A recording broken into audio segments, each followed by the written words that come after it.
had me worried because nobody was here. 2 minutes until lecture starts. But phew, you're here. I'm glad you're not all just deciding to watch me from space.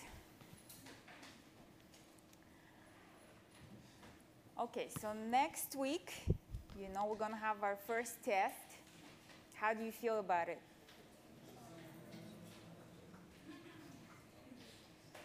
Feel confident going in? Well, so next 7 days, gonna get there. How we're gonna get there? There is plenty of resources for you to watch, work through. There are problem sets for every review sessions that we've had.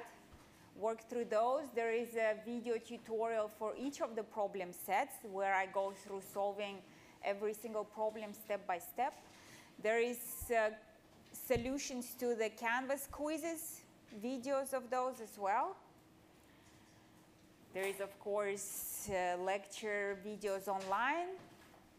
You just have to put in the effort, and as long as you spend time, I'm sure you'll be just fine. What else? Of course, you'll say, give us more questions. I will give you more questions to practice. I will set up a Kahoot challenge. I already set up Kahoot challenges for the quizzes that we do in class, so you can revise those questions when you have time. But I will also set up questions on Kahoot that are computational. Yeah, so you can solve them again and see how you do on those. But I will post more details about the content of the test later this week. It will be on Thursday in class, not in this lecture theater. It's in the conference center, I believe, is our Thursday room. Yep, so we will be doing that next Thursday.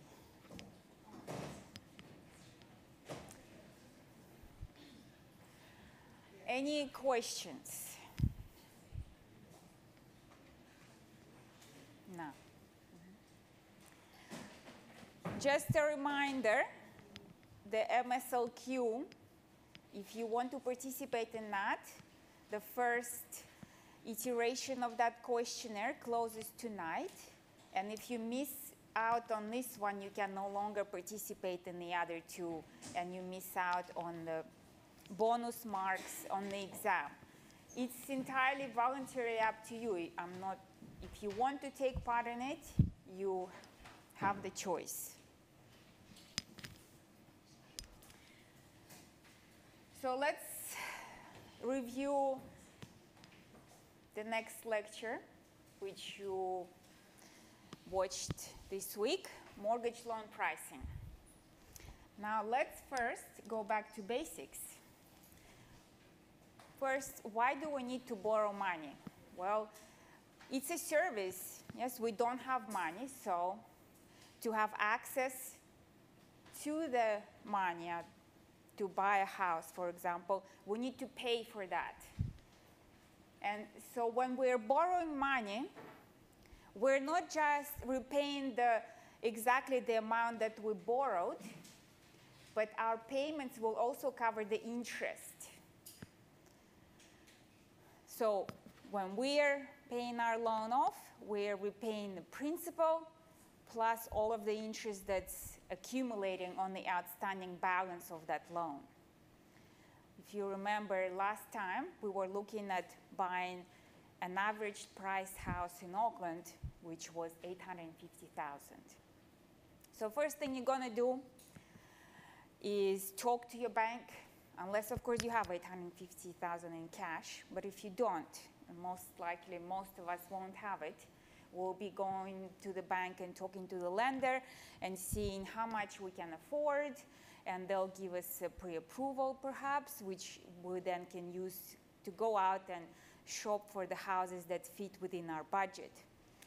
Once you've found that dream house, you are going to sign a mortgage loan agreement with your lender, and within that agreement is going to go the principal amount that you're borrowing, the interest rate that's going to apply to that principal amount, the amortization term of that loan, maturity when the whole balance should be repaid at that time. So let's say it's 30 years, we'll go for as long as possible. And so these are the basic components that are going to be in this agreement. So we have signed an agreement. We now possess enough money to repay the vendor, and we now set out on this long road of repaying that mortgage loan. It's a 30-year commitment. So if you took the monthly payment that we've calculated for this loan, $3,872, as I said, we can never think about that this whole payment is going to go towards repaying just the principal amount. That payment always has a full amount of interest that is due on that balance, plus whatever is left within that payment still that goes towards reducing your principal amount of the loan. So of course, if we had a very simplistic view of the world and take 3,872 and multiply that by 300,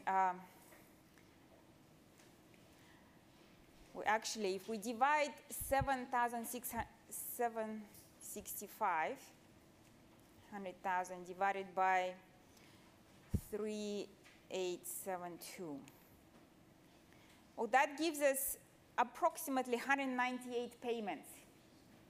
That's how long it would have taken us if we were purely just paying off the principal and no interest. 198 months, divide that by 12, approximately 16 and a half years we would have paid that off. But it doesn't work this way in this world.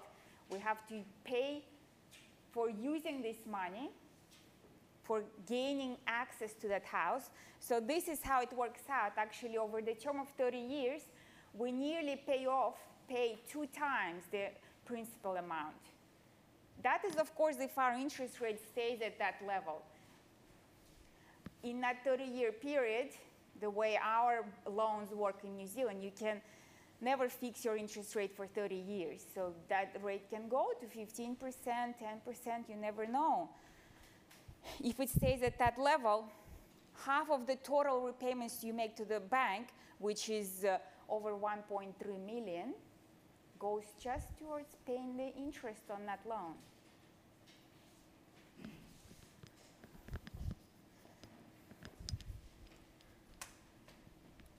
Well, sometimes lenders can be very mean, and they can charge you fees to give you that money.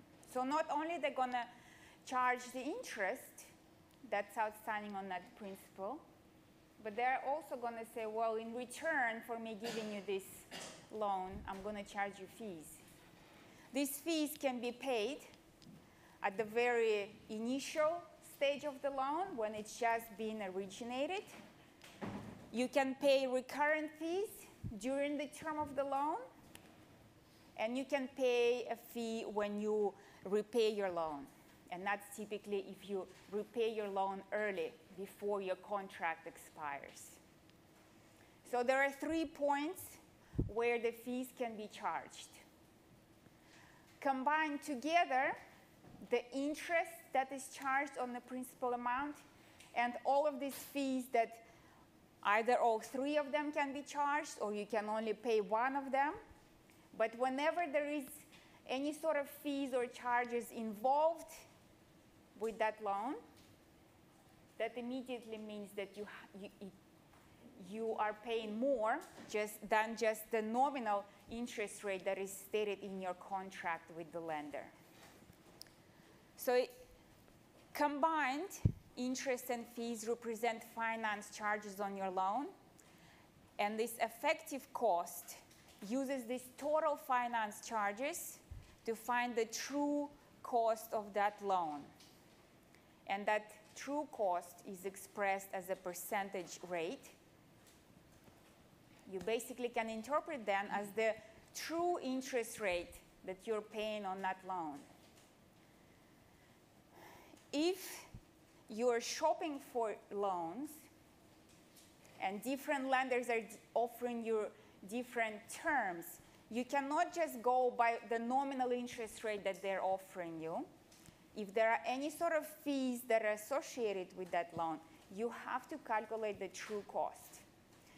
Of course, when you're just shopping for a house, you don't know how long you're going to have that house.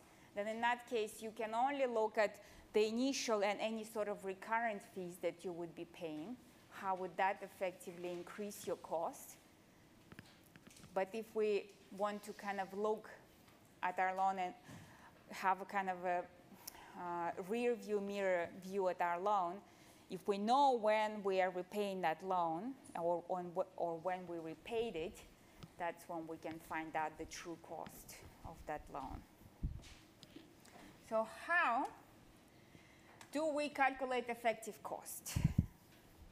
There are a few steps that you can remember.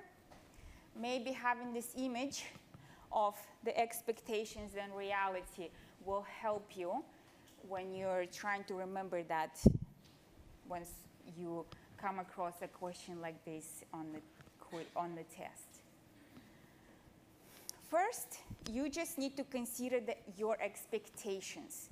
Those expectations are going to be written into the contract between the lender and the borrower. And those expectations are based on the agreed nominal interest rate, on the agreed amount of principal, and on the agreed interest rate that is charged on that loan, and the amortization term. When you're approaching a question that is asking you to calculate effective cost, set aside everything else for now.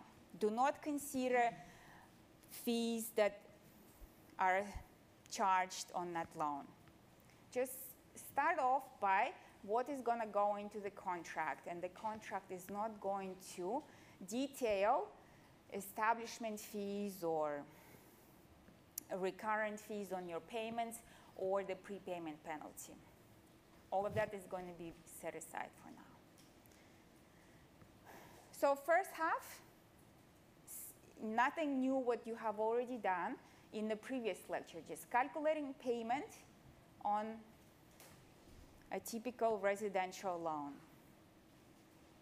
And then calculating the balance. Again, you just calculate the balance based assumptions of what is in the contract. You do not mix anything else into that for now. Only after you have figured out what payments and loan balances you owe to the lender based on the terms of the contract, after that comes the next half of that solution, is where you consider the reality. And that reality is going to be reflecting the additional charges that you're going to pay on the loan. Those charges of the initial, recurrent, or at the time of repayment. So let's just quickly go through an example.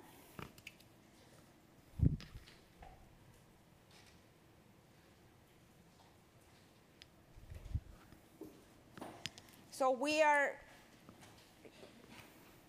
going to agree with the lender to get a loan that has a present value of $765,000. It's going to amortize over 30 years at a rate of 4.49%. We're going to have monthly payments.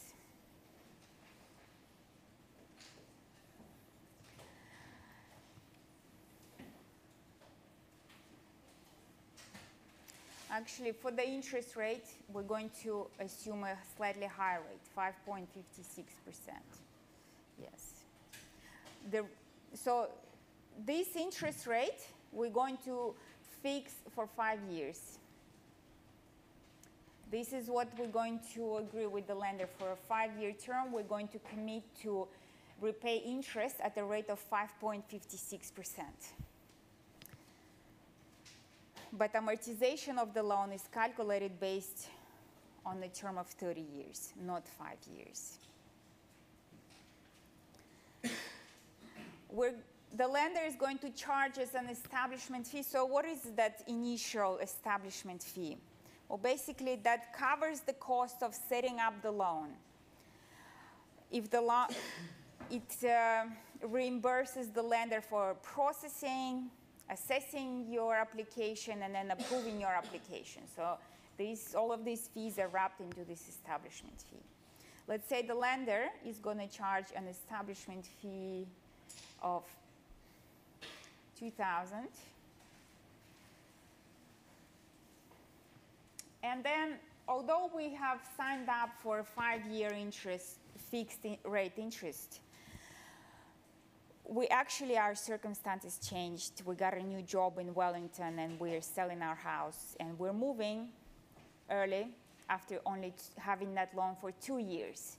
So we're going to repay our loan at the end of year 2. And because we are actually obliged by the terms of the contract to pay that interest of 5.56 for 5 years, we only paid for 2 years. There is still that 3 years outstanding. Well, the lender is going to say, especially if the interest rates have dropped over this 2-year period, they're going to say, well, I'm going to expect a compensation for all of the lost interest that I'm not going to receive over the next 3 years. And then let's say they calculated that early repayment fee, $20,000. That's how much you have to pay to break out of that contract of 5-year commitment. And let's say when you set up this loan, the lender said there is going to be a $15 monthly charge. So that is the recurrent fees that you have to pay every month. So when we start off with calculating the true cost, we're only going to look at this, nothing else.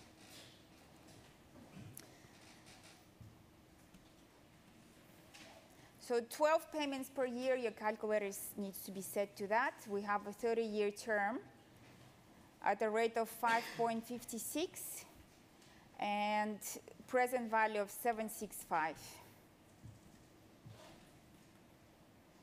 It's fully amortized, and we're solving for the payment. So 4372.43. We're going to repay this loan early at the end of 2 years. There was a question on Piazza asking why there is a slight difference between a student's loan balance and what you saw on the slide. Most likely that difference is because of the rounding. So if you're rounding, if you want to round your payment to actually 2 decimal places, you just do shift R&D payment. So that truncates all of the decimal places after the 2, after 43. We are repaying this loan at the end of 2 years, so 2 shift 10. After 24 months, the future value, 744,034.06. So that's how much we owe to the lender at the end of 2 years. And then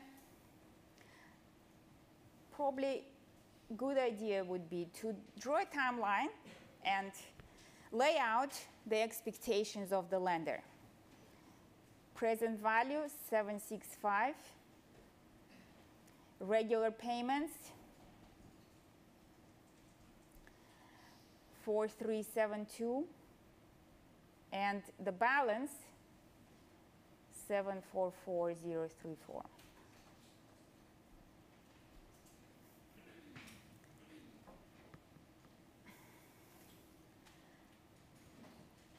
Now we're going to reality. In exchange for receiving $765,000, we had to pay $2,000. So the way we're going to look at this is the lender is just going to take $2,000 from $765,000. So you're looking at the net amount of the present value you actually realized. And so $765,000 less $2,000 is $763,000. So this is your new present value. There was also $15 recurrent charge on the payment, so that you have to pay on top of your regular payment, which increases it to $4,387.43. So that's extra $15. This one is less $2,000. For this one, you are adding 15. And when you're repaying your loan, this is how much, according to the contract, you owe them. But because you're breaking the contract, you also are, in addition to repaying the balance, you're compensating the lender. So again, you're adding $20,000.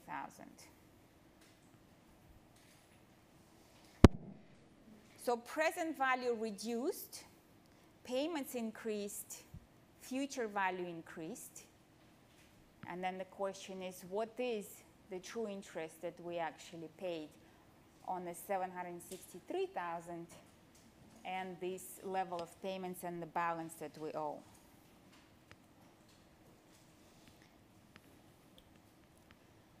So if I add, that's basically all you have to put into your calculator. This is your present value, payment, future value, and equals 2, well, 2 shift 10, 24 months. And you solve for the interest rate. That will give you the true cost of borrowing. So I just, on your calculators, if you're working along with me, so you just add 20,000 to the future value, put in the new payment, 4,387, and 763 is your present value, 6.96. That is the true cost of borrowing. When you're doing these calculations, you notice you have 3 sets of cash flow streams. There is present value, payment, future value. You have to make sure you assign the correct signs to those cash flows. Payment and future value are all going to the lender, so they are flowing in one direction. And present value is flowing from the lender to the borrower, so present value is going in the opposite direction. As long as you do that, present value has an opposite sign from the payment and future value. You're fine. Your present value can be positive, future value and payment negative. It's really up to you how you do it. The answer is still going to be 6.96, regardless of what signs you assign to either present value or payment and future value together.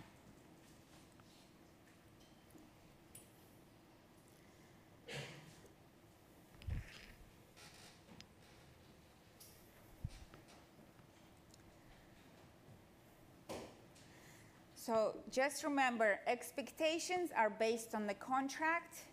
Reality is based on all of the fees that you had to pay.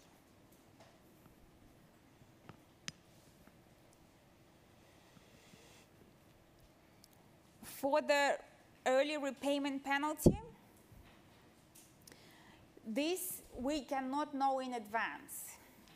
When we sign up for the loan, we don't know. We might have this loan for the entire 5-year term.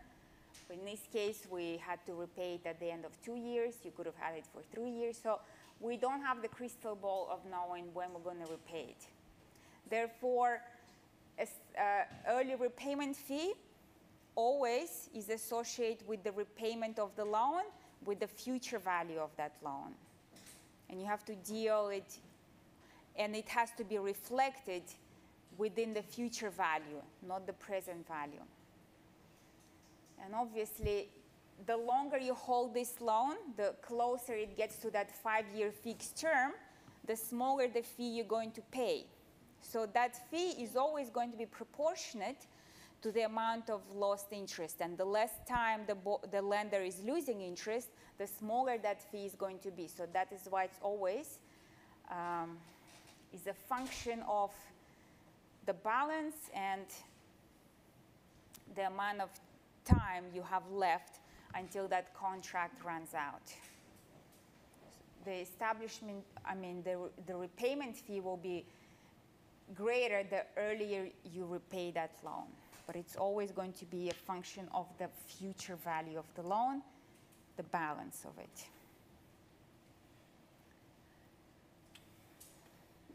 Another type of questions that we came across in that lecture is what we had to, looking at the reality of how loans in New Zealand operate, and how in New Zealand we cannot fix our interest rate for the whole duration of the loan.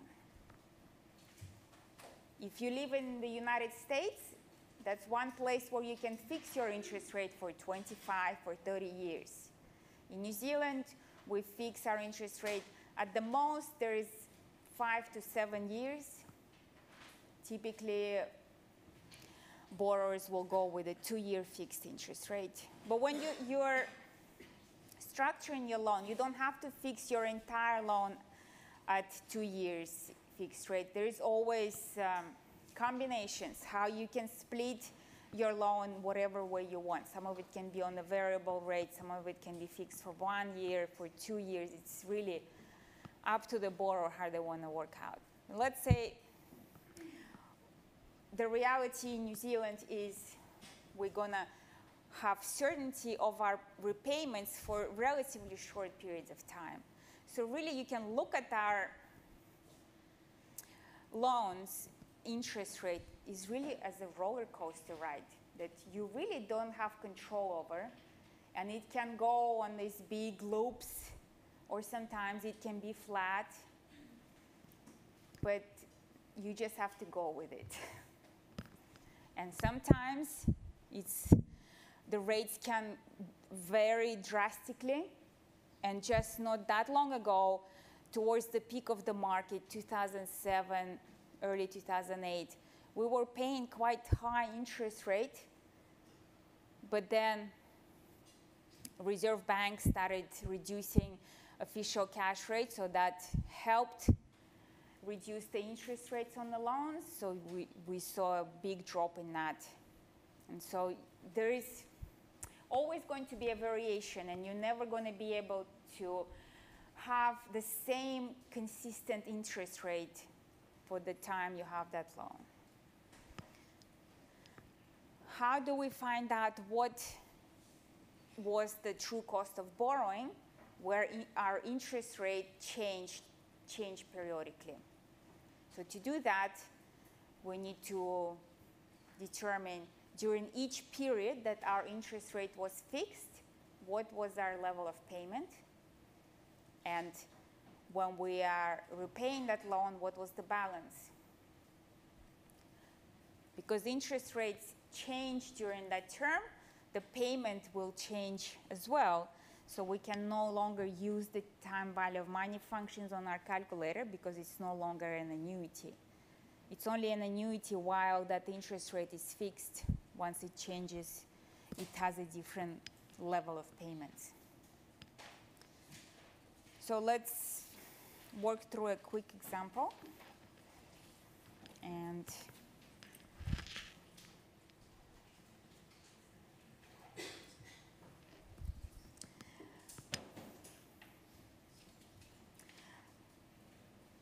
back in 2015, in March of 2015, we bought a house that was $865,000. and we got a loan for 765. So we had the present value of 765 in 2015. And we've decided to fix our interest rate on the whole amount of the loan for 2 years. And every time 2 years comes up, we refix it for another 2 years. Initially, when in 2015, we paid a rate of 4.92%. After 2 years ran out, we refixed our interest rate for another 2 years at 5.08. So that was in 2017. And in 2019, we just refixed our interest rate for another 2 years at 5.98. Actually, I switched this around. This is 2015. Sorry, guys. That's 2017, yes, and that is 2019. Yes, so interest rates dropped over time, and we want to figure out during this term. So we have fixed this rate for another 2 years. That means that's going to last us through 2021. Over the term of 6 years, what was the true borrowing cost? What was kind of a single interest rate over all of these changes during the 6-year term? How do we work this out? My suggestion would be to set out a table where you can write down the term of the loan, the present value of the loan, the interest rate that's going to apply to that principal amount, and the payment that we have to pay to cover that interest and amortize the loan. The initial term of the loan in 2015 was 30 years. And that's what's going to go in your very first term. If you look at the timeline, we signed up for this loan in 2015 for 30 years, which means the lender expects us to fully repay that loan in 2045. These 2 points on the timeline are fixed. We cannot move them. After we had our loan for 2 years, it's 2017, we're going to have this much in time to repay our loan. Originally, it was 30 years. This will now become, because this cannot move, we cannot assume another 30 years for calculating our payments. This becomes 30 less the time you already had that loan. So we had it for 2 years, so we have 28 years to amortize it. And that's what we're going to write down just to help us with our calculation. So next time we're going to go calculate our payments, it's going to be 2 years shorter. And then we refixed our interest rate one more time. So we had that loan for another 2 years. So now we're going to have a 26-year term to get us to the end of 2045. We started off with 765 and the rate of 5.98. We can also write down the interest rates that apply to those periods, 508 and 492. So that just helps you keep track of things for calculations.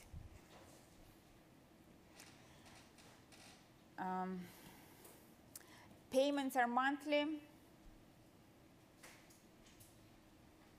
So you set your calculator to 12 payments per year, and just then follow what you have on in this table. You start off with a 30-year term, rate of 5.98, and 765,000 present value, fully amortized. Find your payment, 4576.73. Round it if you want to get into the habit of that. And we have that rate fixed for 2 years, so after 2 years, we're going to recalculate our payment. So we need to calculate the balance. So 2 shift n, we now are coming to the balance of 745, 561.56. This becomes our new present value. So I can just put negative sign in front of this future value that I just calculated, put it into the present value register, enter the new term of 28 years, new interest rate of 5.08. Remember there, you must put 0 into the future value register because otherwise it will remember what you had there previously. So we need to override that. Solve for the payment. 4163.10. So you can see our payment has reduced because we are now paying lower interest rate. Shift R&D payment, and after 2 more years, we're going to have a balance of 720,182.42, and we have 26 years to amortize that amount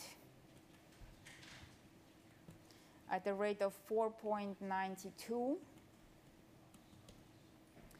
4095.29. So this rate we're going to have for 2 more years.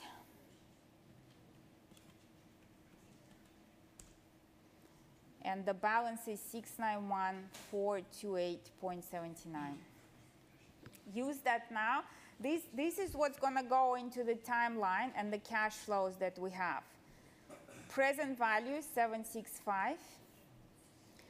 First 2-year payments were here.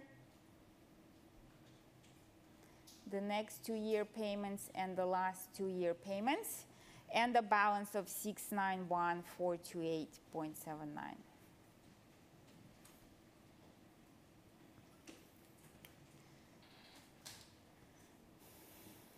You can see payment level is reducing over time, so we have to now use this cash flow function on your calculator to solve for the overall borrowing cost of that loan.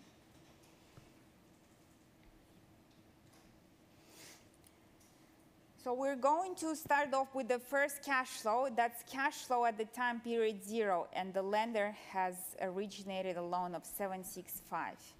And this is going to be a negative cash flow.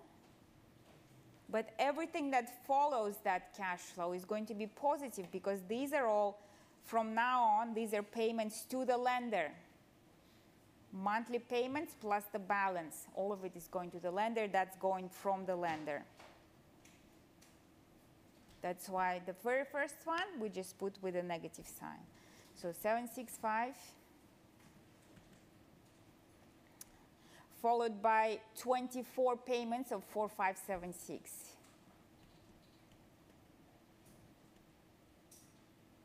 This is the next set of cash flows. Good news, you don't have to put in 24 times into the calculator because they are constant during those 24 months. You just have to do 24 shift, putting it back into the cash flow register. So now calculator knows you have 24 of them. Then it's followed by 4163.1, the next set of cash flows, and you have 24 of them again. When you come to the last set of cash flows, that's where you have to pay attention.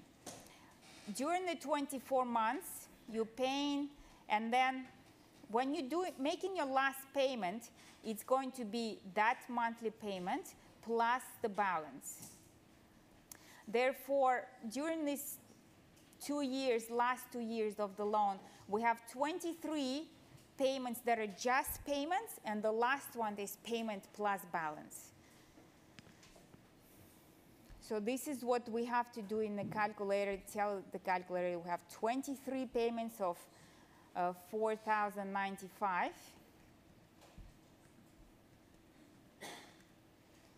And the last one is just one payment of 495.29 plus the balance of the loan.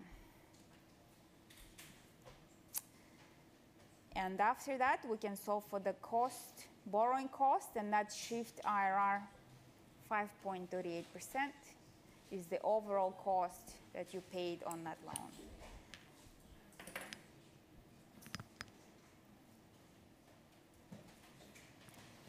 So hopefully, this gives you some ways that you can better visualize the questions from this lecture. When we talk about the charges on the loan, think about the expectations and reality. When you think about changing interest rates, just think of this table and setting it up and using the cash flow functions to solve for the borrowing cost. So we can now move on to Kahoot, of course, yes.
Have you guys tried live stream doing Kahoot?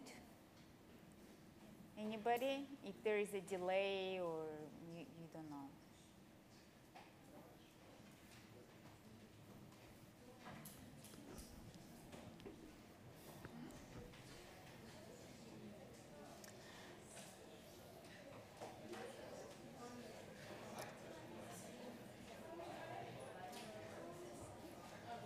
Okay, well, we're going to start.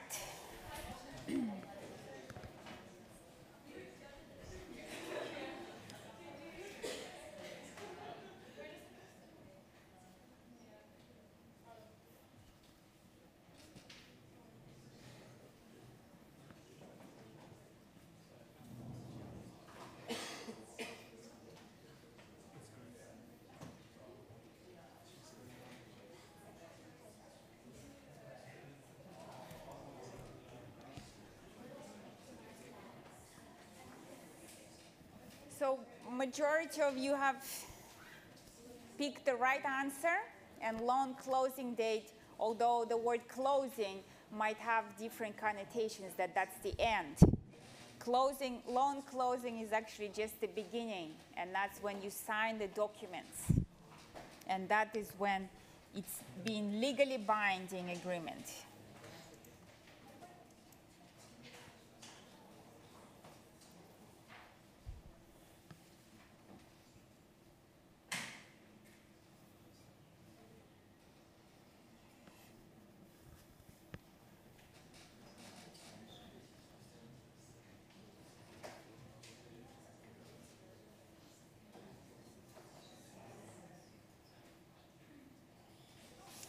Very good. When we're talking about the cost of financing, we have to consider only the cost associated with getting a loan. Even though their home buyers would have to pay their lawyer, they might want to get a valuation report to see if they're paying a fair price, if there are any structural problems with the house they're buying. Those costs would have to be accumulated whether or not you're buying your house with a loan or just cash. Whereas loan establishment fees, specifically for those who are getting a residential mortgage loan. And that's why we only consider fees that are directly linked with getting a loan.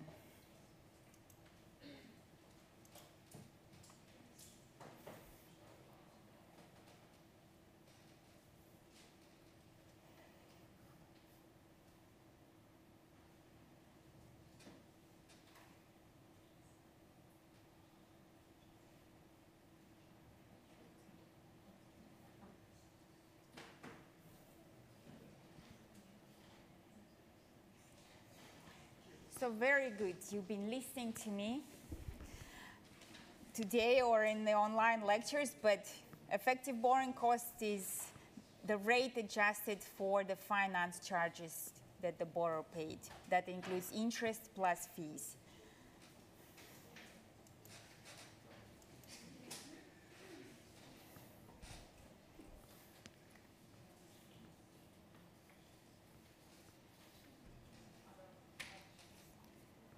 Let's see if we're going to have any cheeky answers here.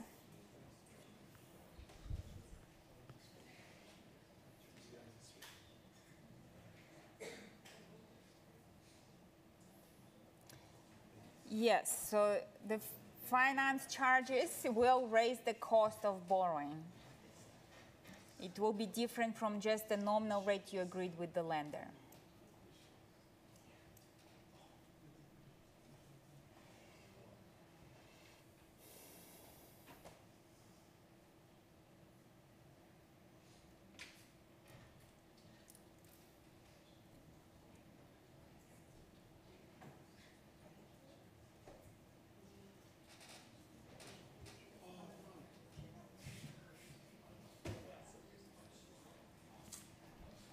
Again, majority of you are correct.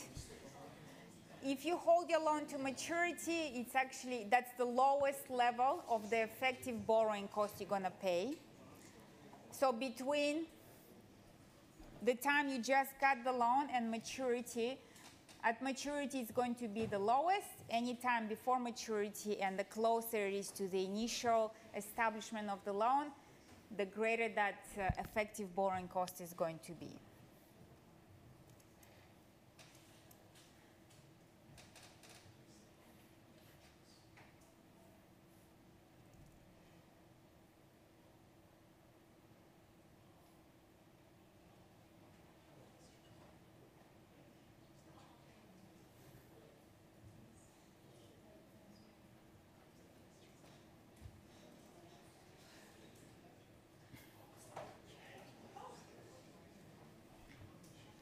Again, correct.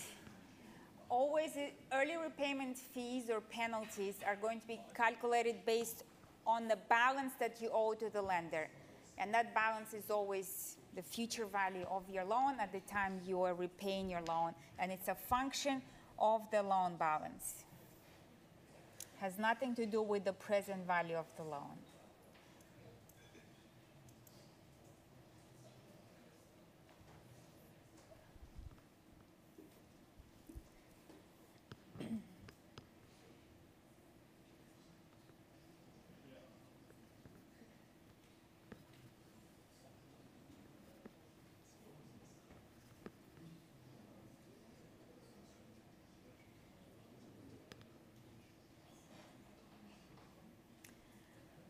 Correct. In fact, say you fix your loan for 2 years, about a month or two before that rate expires, you'll get a letter from the lender advising you of the expiration, and they'll tell you, what do you want to do? If you want to refix, you have to tell us. If you don't tell us anything, it's just going to convert to a floating interest rate loan.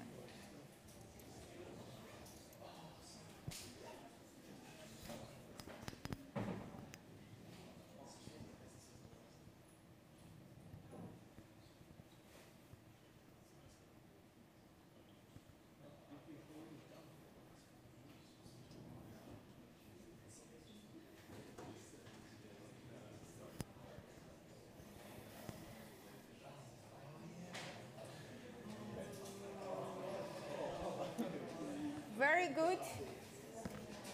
It's going to be, you have to move that maturity by the time you had that interest fixed.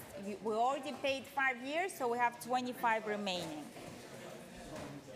Okay, we will see you next week. And good luck with doing the Canvas quiz.